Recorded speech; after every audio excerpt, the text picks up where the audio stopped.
एक पिकअप में अखिलेश और तेजस्वी गले मिलते हुए नजर आ रहे हैं। अखिलेश लाल गमछा पहने हुए हैं, राहुल गांधी कैप पहने हुए दिखाई दे रहे हैं। राहुल ने इस तस्वीर को शेयर किया है जिसमें आप देखिए कि दोनों गले मिलते हुए नजर आ रहे हैं। यहां पर पीछे केसी वेणुगोपाल नजर आ रहे हैं जो कांग्रेस के नेता हैं।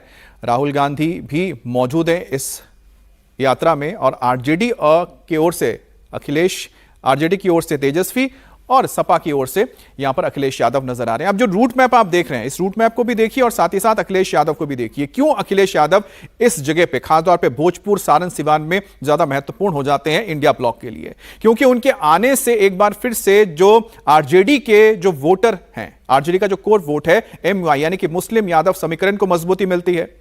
दूसरी तरफ आप देख रहे हैं कि उनके आने से जो एक भोजपुर का इलाका पश्चिमी उत्तर प्रदेश से जुड़ा हुआ है, वहां पर एक अच्छा खासा एक इन्फ्लुएंस पड़ता है। और यही वजह है कि आप देखिए यहां पर तेजस्वी, राहुल गांधी, अखिलेश यादव की जो तिकड़ी नजर आ रही है, खासतौर पे कहीं ना कहीं इस तिकड़ी को इंडिया ब्लॉक लगातार एक युवाओं का चेहरा बताते हुए प्रमोट करता रहा है।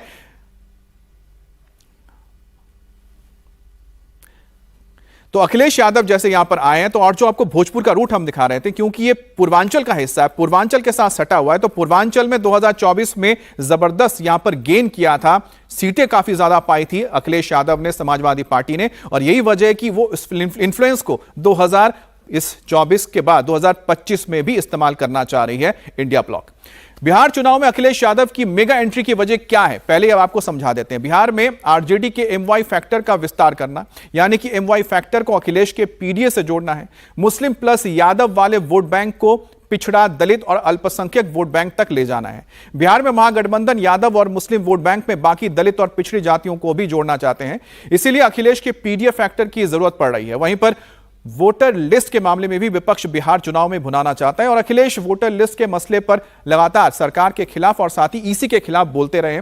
और इसके अलावा जिन 3 जिलों में अखिलेश यादव रोड शो कर रहे हैं उनकी सीमा उत्तर प्रदेश से लगती है, जैसा हम बता रहे थे, और यूपी की बॉर्डर से लगी हुई बलिया, देवरिया जैसी सीटों पर अखिलेश का अच्छा खासा वर्चस्व है। वहीं बलिया जिले में सपा के बड़े ब्राह्मण फेस ज्ञानेश्वर मिश्रा उर्फ छोटे लोहिया का गांव है और बलिया की सीमा बिहार के सिवान, सारण से लगती है, यानी कि ब्राह्मण वोट को भी साधने की यहां पर कोशिश हो रही है।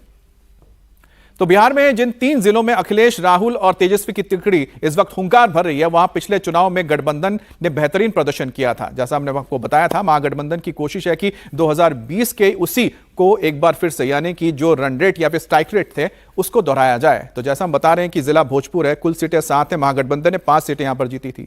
इसी तरह से दूसरा भी हम आपको बताएंगे, सिवान देख रहे हैं जहां पर 8 विधानसभा सीटें महागठबंधन के खाते में 6 आई थी। सारण में 10 सीटें हैं जिसमें महागठबंधन ने 7 सीटें जीती थी। तो यही जो स्ट्राइक रेट है, और भोजपुर में देखिए 7 सीटें, 5 में महागठबंधन, तो कुल मिलाकर जो स्ट्राइक रेट 2020 में था, उसी स्ट्राइक रेट को बरकरार रखने के लिए एक बार फिर से इंडिया गठबंधन की ओर से कोशिश हो रही है। और क्योंकि 2024 के चुनाव में अखिलेश ने पूर्वांचल के इलाके में जबरदस्त गेन किया था अपना पीडीए फॉर्मूला लगा के, वही लगता है कि इंडिया गठबंधन को अखिलेश को लाने से जो इलाके सटे हुए हैं पूर्वांचल से, तो उसका फायदा यहां पर इंडिया गठबंधन को मिलेगा।